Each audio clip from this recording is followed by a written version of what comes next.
के बाटे रे के बाटे हमरा के मुर्गा भात दे दसन खाली थरिया बा हमर जीव चचनता कि हमके केहू दे दे मुर्गा भात बताओ मुर्गा खाते के तड़प के मुंगल बनी हमरा के कहीं मुर्गा भात नहीं के मिलत मुर्गा भात दे दो सर मिले खूब चबा के खाई सामने वाला घर में जाई सामने वाला घर में हे भगवान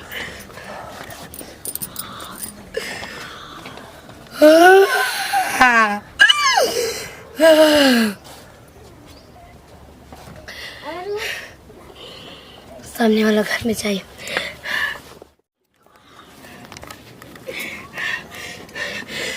ना दियो सुनो ऐसा शराब दे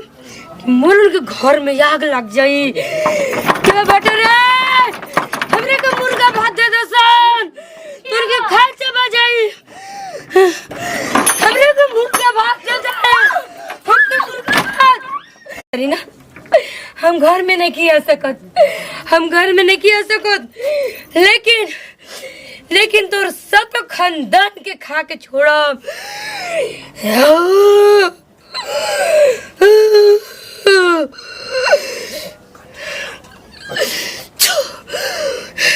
हमके देख के भागल है ना हमके मुर्गा बस कहती के हमारे हाथ में डाकावती है ना हम जाते नहीं दूसरा घरे हमके ना दिलिए तो कोनो बात नहीं के लेकिन एक बात याद रखिए आज कौन तो हल होके तू जानिए बंद कर दे कोनो बात नहीं के जी देखिए ना बाबू जी का भाई नमी में कोई मुर्गा भात मांगे लगा बताई ना हमके ना तो का भइल बा काहे डराइल बड़ी का बात बा बोल एगो औरत के दिखनी बोल प्रिया बोल थारिया ले रहे हां अनोखी नचे गोदी हमने के मुर्गा भात दे नहीं तो हम पूरे खानदान के न छोड़म अरे प्रिया भीख मांगत होई नवरात्रि में मतलब रहेली सब भीख मांगेली सा तू ऐसे डरा गईली हां ये जी अभी तक हमरा आगे पे घूमती आओ अरे के रहल तू डराइल बाड़ी ए प्रिया चुप वो आग पे घूमती है जी अरे प्रिया अरे हमार प्रिया का देख लेली हां मई प्रिया शराब देता नहीं वो सही कर दांत लागी हमरा के देख के भागल है ना सही के आ गई प्रिया अब का होई जाता नहीं लेकिन एक बात याद रखिए सब अरे तो सही के कहत रही हम बाहर ना निकल सकत या वैसे ही हमेशा बीमार रही आज तो बच के रहे हमके मुर्गा भात दसन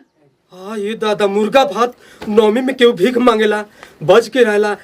ये पहली बार सुनत है कि मुर्गा भात डाइन मांगतिया अरे दादा बच के रहे के पड़ी आइयो दादा चलो तनी भाभी के लगे अरे दादा रे ए प्रिया उठा अरे दादा उठा चलो उठा चलो भाभी देखो वो सब कहाँ चल गइल बाटे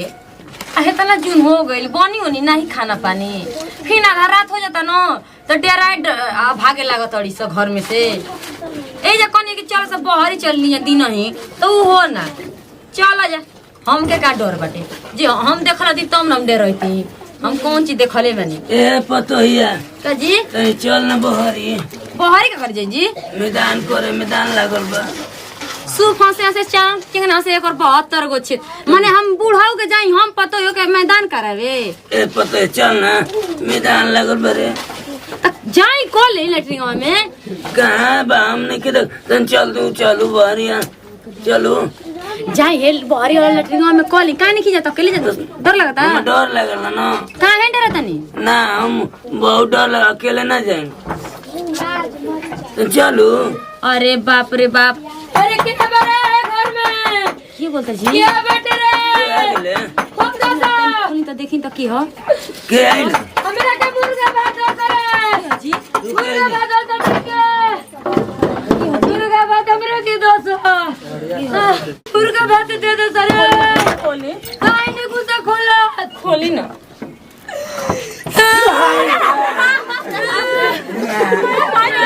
हमरे के क्यों टेके दे छोड़ दे हमरे के छोड़ दे भाग जा हम कहत न कि हमरे के मुर्गा भात दे दो अरे भाग रे भाग भाग अरे बाप रे भाग रे आई हो माई अरे भाग रे हमने के छोड़ दी हमने क्यों नहीं कि हमने के मर्द मानुस घर में नहीं था हम तो भी कुछ न करे हमारी बुढ़ाऊ का मैदान लागल बेटे हम कुछ न करे हम के खाली मुर्गा भात दे दो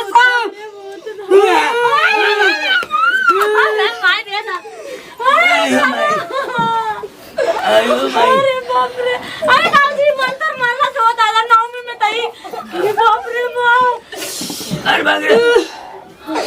अरे आओ हम मान करिए याद वाला रे अरे काजा नहीं अरे आओ हनुमान चालीसा रे अरे हनुमान चालीसा पढ़ अरे हनुमान चालीसा हनुमान चालीसा अरे पढ़ रे हनुमान चालीसा पढ़ रे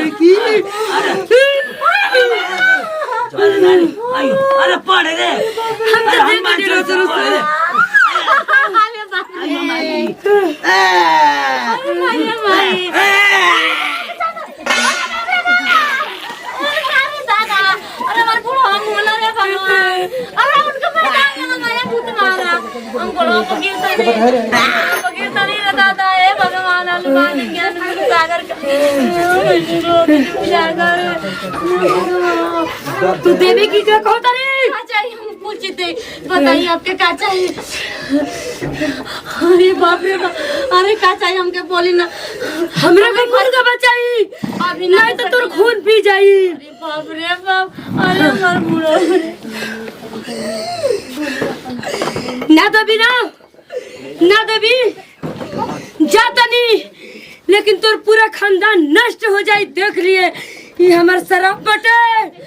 अरे बाप रे हे भूत महाराज हमारे घर में ही शराब मत दा हे चुड़ैल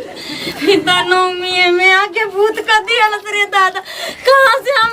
मुर्गा भात दे अरे बाप रे हमारी बुढ़ावा का मैदान लगल रे दादा अरे तो भूतवा छू देले ए बाबी देखो का हो गेल अरे बाबूजी के तो भूत छू टाइम रे दादा ये हमारा बाबी मेरा रुकता है बेटे राइल बाड़े हम तो भगवान का आरती पढ़ी हनुमान की हनुमान बाबी ये नवरात्र काहे आवेला साल में 2 बार एक ए छोटकी अरे छोटकी ये नवरात्र अरे नवरात्र में के मुर्गा भात दे जीव के लागत है ना कि देवपुरिया पर जवन चढ़ल आइली सब अब मेरा रु के क्या हो गेल